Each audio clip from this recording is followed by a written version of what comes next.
साथियों नमस्कार, मैं वीरेंद्र पहल।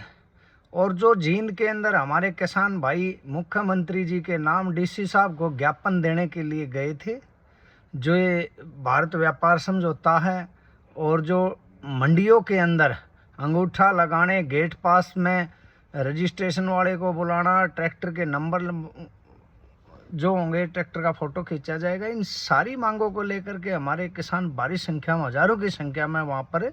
बड़े शांति प्रिय तरीके से गए थे। और वहाँ पर कोई मीटिंग चल रही थी, जो कि आप देखते हो कि आए दिन जनता दफ्तरों के चक्कर काटती रहती, धक्के खाती रहती है, लेकिन मीटिंग के नाम पर पता नहीं कौन सा तमाशा दफ्तरों के अंदर चल रहा है। जो जनता को मिलने का समय नहीं मिलता, जनता की फरियाद, जो जनता परेशान कर रखी, दुखी कर रखी है, उनकी समस्या को सुनने का समय नहीं मिलता है। वही वाक्य वहाँ पर किसानों के साथ दोहराया गया। किसानों ने बड़े शांति प्रिय तरीके के साथ वहाँ लगातार 2 घंटे तक डीसी साहब के आने का इंतजार करा और अपनी जो गंभीर किसानों की समस्याएं हैं, ताकि किसानों को इन समस्याओं से निजात दिलाई जा सके और अपनी आवाज़ मुख्यमंत्री तक पहुँचाई जा सके, इसलिए किसान अपना भूखे तसाए काम धंधा छोड़ करके 2 घंटे तक डीसी ऑफिस के बाहर बैठे रहे। लेकिन जब पूरी तरह से किसानों को नाउम्मीद करके बेइज्जती कर दी गई, जो अन्नदाता प्रशासन के द्वार पर गया था उसका अपमान करने का काम, उसका निरादर करने का और उसको नज़रअंदाज करने का जो वहाँ पर काम प्रशासन के द्वारा किया गया, ये बहुत ही शर्मिंदगी भरा और हमारे किसान भाइयों की बेइज्जती करने का काम प्रशासन ने करा है, जो हम बिल्कुल सहन नहीं करेंगे। उसके बाद वहाँ के किसान भाइयों ने इन सारी घटना के बाद कह दिया कि 5 तारीख को मुख्यमंत्री जो जींद के अंदर आ रहे हैं, हम उसका विरोध करेंगे, उसको यहाँ पर नहीं आने देंगे।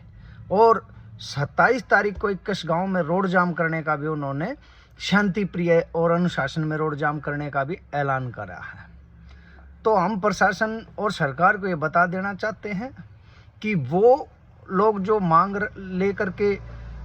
डीसी साहब के पास गए थे, जो मुख्यमंत्री जी को पहुंचाना चाह रहे थे, वो संगठन की मांग नहीं थी, वो हम सब प्रदेश के किसानों की मांग थी। तो ऐसे समय में आप ये मत समझना कि वो एक संगठन के लोग हैं, बल्कि प्रदेश के कोने कोने में बैठा हर किसान भाई उनके साथ है।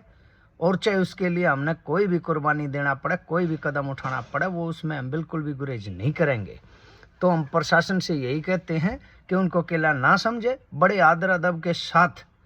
किसान देश के अन्नदाता जब दरबार पर आता है तो उसका आदर सत्कार किया जाए और उसकी जो जायज़ मांगे हैं उनको सुना जाए, और जो ऊपर पहुंचाने की है उनको ऊपर पहुंचाया जाए, और जो वहीं हल करने की उनको हल किया जाए। ये अगर किसानों का ऐसे ही अधिकारियों के पास जाने के बाद अपमान होगा, तो हम सब मिल करके एक दिन ऐसा ठोस कदम उठाएंगे कि इन दफ्तरों के सामने झंडे लेकर के बैठ जाएंगे और आपको बड़ी मुश्किल हो जाएगी। ये प्रदेश के सभी अधिकारियों से हमारी अपील है, निवेदन है, गुजारिश है, और ये हमारी उनको चेतावनी भी है कि इस तरह से अगर कोई अधिकारी निजी खुंदक किसानों से रखेगा तो वो बिल्कुल बर्दाश्त नहीं करी जाएगी। और सभी किसान भाइयों से भी अपील करते हैं कि जो भी जींद के अंदर इस मामले के संदर्भ में कदम उठाए जाएं, आप सभी संगठनों की और आप अपनी लाठी झंडे डंडे की बात छोड़ करके ये सब किसानों की मांग है, इसमें भारी संख्या में पहुंचे, और आवश्यकता पड़ेगी तो हम भी जींद के किसान भाइयों के साथ कंधे से कंधा मिला करके लड़ाई लड़ने का काम करेंगे। वो अपने आप को अकेला ना समझे।